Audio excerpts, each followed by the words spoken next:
नमस्कार, मैं हूं सोनम सचदेवा और आप देख रहे हैं दैनिक जागरण। आज हम बात करेंगे ईरान, इजराइल और अमेरिका युद्ध की, जो अब भीषण होता जा रहा है, जिसमें लगातार ये सवाल उठ रहा है कि आखिर भारत के लिए यहां पर कौन सा खतरा मंडराता हुआ नजर आ रहा है।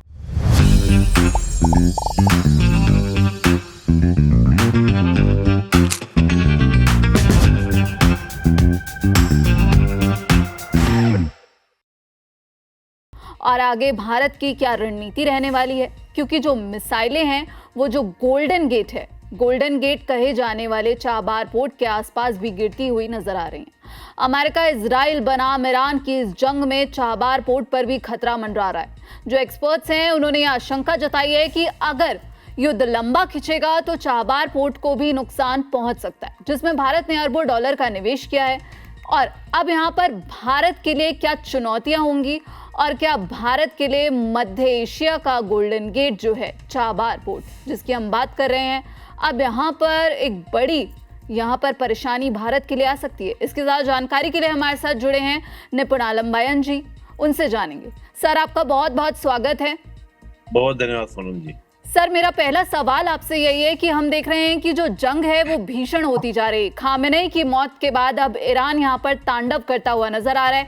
लगातार ईरान की तरफ से हमले किए जा रहे हैं, लेकिन यहाँ पर अब भारत के लिए क्या क्या चुनौतियां देखने को मिल रही हैं? देखिए, भारत के लिए अगर हम चुनौतियों की बात करें तो मुझे लगता है कि तेल का एक क्राइसिस, यानी कि जो एनर्जी सिक्योरिटी है उसका एक क्राइसिस हमारे यहाँ क्रिएट हो सकता है। बिल्कुल। हालांकि भारत सरकार ने उसके लिए पूरी अपनी प्रिपरेशन कर ली है और भारत सरकार रशिया का भी एक विकल्प क्या है इसके बारे में सोच रही है कि जहां हम रशिया की देखें तो रशिया से हम तेल परचेज नहीं करना बंद कर दिया था, काफी कम कर दिया था, तो दोबारा हम रशिया का एक विकल्प बना सकते हैं।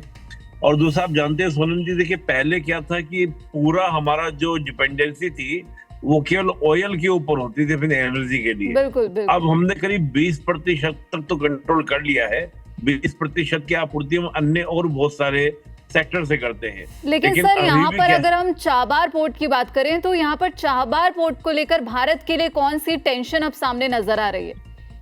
देखिए क्या है सोनम जी, चाबार पोर्ट पर आप जानते ही हैं कि करीब 1 महीना पहले ही हमारे जितने भी ऑपरेशंस थे हमने बंद कर दिए थे। बिल्कुल। क्योंकि हमें पहले से इस बात का अंदेशा था कि ये जो तनाव है ये इसी तरह के कॉन्फ्लिक्ट में तब्दील होगा और हो सकता है कि चाबार पोर्ट पर भी क्या हो जाए, आपके अटैक्स होने स्टार्ट हो या वो भी उसके चपेटे में आ जाए। हाँ, लेकिन जो हमारे इन्वेस्टमेंट अभी तक चाबार पोर्ट में हुए हैं उनको लेकर बिल्कुल निश्चित रूप से क्या एक तनाव का कारण बनता है, यानी कि टेंशन का कारण बनता है, उसको लेकर एक टेंशन बन सकती है।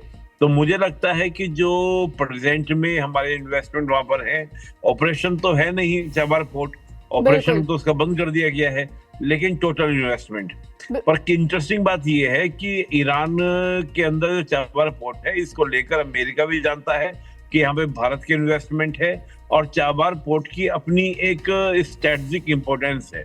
तो अभी थोड़ा सा हमको लगता है कि चाबार पोर्ट को लेकर उतना भी तनाव का विषय नहीं बना है। तो यहाँ पर क्या चीन और पाकिस्तान अब फायदे की यहाँ पर कहें तो एक स्थिति में नजर आ रहे हैं? नहीं, देखिए चीन और पाकिस्तान की बात करें, चीन पाकिस्तान का तो बड़ी सिचुएशन बड़ी टेंस वाली है। पाकिस्तान तो ये सोच ही नहीं पा रहा है, तय नहीं कर पा रहा है कि वो किसके पाले में खड़ा हो, ईरान के पाले में खड़ा हो या अमेरिका इजराइल के पाले में खड़ा हो। और मैं आपको ये बात और बता दूं सोनम जी, अगर कल को फुट ऑन ग्राउंड होता है इजराइल का, अमेरिका का, तो अमेरिका की धरती का ही प्रयोग किया जाएगा, ये बात भी निश्चित है। यानी कि अमेरिकन लैंड का यूज कर वो पाकिस्तान की लैंड का यूज कर ही वो ईरान के अंदर प्रवेश करेंगे।